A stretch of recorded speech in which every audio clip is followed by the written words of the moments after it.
பைரவி வந்து ஆறுமுகத்துக்கிட்ட கல்யாணத்துக்கு போகலாமான்னு சொல்லிட்டு கேட்குறாங்க. அதை கேட்டு ஆறுமுகம் வந்து அதெல்லாம் வந்து நான் வர முடியாதுன்னு சொல்லிட்டு சொல்கிறாரு. வேலை இருக்குன்றாரு. அப்போது என் அப்பா கூட நான் போயிட்டு வந்துடுறேன் அப்படின்னு சொல்லிட்டு சொல்கிறாங்க. அதை கேட்டு ஐயோ வேணாம் வேணாம், என்ன இப்படி சொன்னால் இப்படி பண்ணுறாளே அப்படின்னு சொல்லிட்டு சரி சரி நானே வரேன், ப்ளீஸ் பைரவி நானே வரேன், ஒன்றும் பிரச்சனை இல்லை, உன் அப்பாவை சமாளிக்க முடியாது, அவரும் கஷ்டப்படுவார்ல அப்படின்னு சரின்னு சொல்லிட்டு ஓகேன்னு சொல்கிறாங்க. அடுத்து பைரவி ஆறுமுகம் சேர்ந்து 2 பேருமே கிளம்பி வந்து ஊருக்கு போகிறாங்க. எல்லாருமே ரொம்ப சந்தோஷப்படுறாங்க. இங்கே வந்து பைரவி வந்து ஆறுமுகத்தை கூட வந்து போயிட்டுருக்கும்போது கரெக்டாக வந்து அப்படியே வண்டியில் தூங்குறாங்க. ஒன்று ஆறுமுகம் வந்து பைரவி பார்த்து ரசிக்கிறாரு. பைரவி எவ்வளோ நல்ல பொண்ணு, உண்மையிலேயே வந்து இவள் கடைக்க நான் கொடுத்து வச்சுருக்கணும், ஆனால் நான் கடைக்க இவள் கஷ்டப்பட்டுட்ருக்காளே அப்படின்னு சொல்லிட்டு மனசு கஷ்டப்படுறாரு.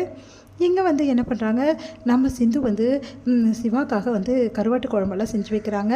அதை பார்த்து வந்து ரொம்ப டென்ஷன் ஆகிடுறாங்க. மகா நீ எதுக்கு இந்த குழம்பெல்லாம் செஞ்சு வைக்கிற அப்படின்னு சொல்லிட்டு கேட்குறாங்க. சிவாவுக்கு ரொம்ப பிடிக்கும்ல சிவா டாக்டருக்கு, அதனால தான் அப்படின்னு டாக்டருக்கு பிடிச்சது தான் நான் செய்கிறேன் அப்படின்றாங்க. ஒன்று யார் செய்ய சொன்னது, நீ ஒன்றும் சமைக்க வேணாம், என் பிள்ளைக்கு எனக்கு சமைக்க தெரியும், தேவையில்லாத பண்ணலாம், அவ்வளோதான் உனக்கு, நீ ஒன்றும் என் பிள்ளையோட பொண்டாட்டி கிடையாது எல்லாத்தையும் சமைக்கிறதுக்கு அப்படின்றாங்க. அதை கேட்டு வந்து அதிர்ச்சி அடைகிறாங்க. நம்ம வந்து அன்னபூர்ணி வந்து அப்போ சிவாவுக்கு வந்து பொண்டாட்டியை வந்து ஏற்றுக்கலைன்றியா? ஆமாம், சிவா வந்து அந்த சாப்பாடையும் சாப்பிட மாட்டான், அதே மாதிரி அவளை பொண்டாட்டி இது வரைக்கும் ஏற்றுக்கலை, அப்போ எதுக்காக அவள் வந்து சமைக்கணும் அப்படின்னு சொல்லி சொன்னோன்னே சரி இன்றைக்கி இதை கிளியர் பண்ணிடலாம் அப்படின்னு சொல்லிட்டு வெயிட் பண்ணிகிட்ருக்காங்க. அப்போ கரெக்டாக சிவா அங்கே வராரு. சிவா வந்தோடனே சிவா கிட்ட நடந்த விஷயத்துக்கு எல்லாத்தையும் பற்றி கேட்குறாங்க. இந்த மாதிரி உனக்கு சாப்பாடு பிடிக்குமா பிடிக்காதா, சிந்து சமைச்சா அப்படின்னோடனே சிந்து சமைச்சா எனக்கு பிடிக்கும் அப்படின்னு சொல்லிட்டு சிவா சொல்கிறாரு. அதை கேட்டு அப்படியா, இனிமேட்டு அவளே சமைக்கட்டுமான்னு கண்டிப்பாக சமைக்கலாம் அப்படின்றாரு. அதை கேட்டு அம்மா அதிர்ச்சி அடைகிறாங்க. சரிப்பா ஒன்று சந்தேகம், நீ பொண்டாட்டியாக இது வரைக்கும் வந்து சிந்துவை ஏற்றுக்கலன்னு சொல்லிட்டு உங்கள் அம்மா சொல்கிறாங்க, அதெல்லாம் உண்மையா அப்படின்னு அதிர்ச்சி அடைகிறாரு. சொல்லுப்பா அப்படின்னோடனே இங்கே பாருங்கள் பெரியம்மா, எனக்கு கொஞ்சம் டைம் கொடுங்க, ஏன்னா என் மனசில் என்ன இருந்தது ஏது இருந்தது நான் எப்படி இருந்தேன்னு உங்களுக்கு நல்லாவே தெரியும், என்னால் இப்போ ஒரு சட்டுன்னு ஏற்றுக்க முடியல, கொஞ்சம் நாளைக்கு எனக்கு டைம் கொடுங்க ப்ளீஸ் பெரியம்மா அப்படின்னோடனே சரிப்பா உன் மனசு பிரகாரம் டைம் கொடுக்குறேன், ஆனால் சிந்துவை நீ ஏற்றுக்க மாட்டேன்னு சொல்லலை, டைம் கொடுன்னு தான் கேட்டேன், அதனால் எந்த பிரச்சனையும் இல்லைப்பா, உன் மனசு மாறுற வரைக்கும் கண்டிப்பாக சிந்து வெயிட் பண்ணுவா அப்படின்னு சொல்கிறாங்க. அதை கேட்டு வந்து அமைதியாக போகிறாரு சிவா.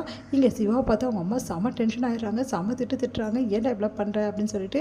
சிந்து வந்து ரொம்ப சந்தோஷமாக எல்லா வேலையும் பண்ணிவிட்டு வெயிட் பண்ணிட்டு இருக்காங்க சிவாக்காக. சிவா வராரு. சிவா வந்து டாக்டர் எனக்கு எவ்வளோ சந்தோஷமாக இருக்குது தெரியுமா, நீ சொன்ன ஒவ்வொரு விஷயமும் எனக்கு அப்படியே ஆழமாக மனசில் பதிஞ்சிச்சு, எனக்கு அவ்வளோ சந்தோஷமாக இருக்குது, நீ அத்தைக்கிட்ட என்ன சொன்ன, என்ன சீக்கிரமாகவே ஏற்றுக்கிறேன்னு சொன்னல அப்படின்னு ஒன்று அதிர்ச்சடைகிறாரு.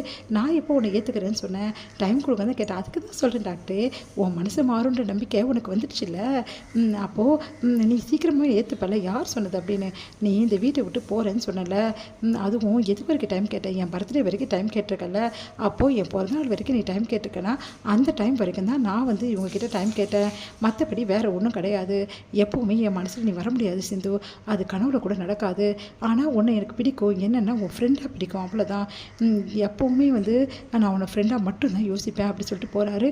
அதை கேட்டு சிந்து பயங்கரமாக அழறாங்க. அவங்களால தாங்கிக்கவே முடியல.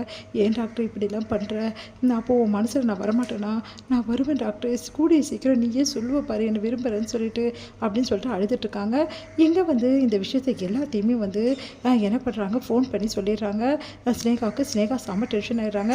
இதுக்கப்புறம் இப்படியே இருக்கக்கூடாதுமா, அவளுக்கு எதாவது முடிவு கட்ட சொன்னேன் பண்ணியான்னு, இன்றைக்கி வக்கீலை பார்த்துட்டேன், எந்த பிரச்சனையுமே இல்லை, சிவாகிட்டையும் நான் வந்து சைன் வாங்கி சிவாக்கு தெரியாமல் கொடுத்துட்டேன், அதனால் சிவாவுக்கும் சிந்துக்கும் டைவர்ஸ் பேப்பர் உடனே கிடச்சிரும், டைவர்ஸ் உடனே கிடச்சிருமாம்மா, அப்போ அவங்களாம் 2 பேர் வர வேணாவா, முதல்ல நோட்டீஸ் வரும், நீங்கள் வீட்டுக்கு வர நோட்டீஸை பத்திரமா வாங்குங்க, எக்காரணம் கொண்டு யாருக்கும் தெரிஞ்சிடக்கூடாது, அப்போ தெரிஞ்சிச்சுன்னா விஷயம் வந்து வேறு மாதிரி ஆகிடும், பார்த்துக்கிறேம்மா அப்படின்னு சொல்லிட்டு மகா வந்து சொல்லி ரொம்ப சந்தோஷப்படுறாங்க.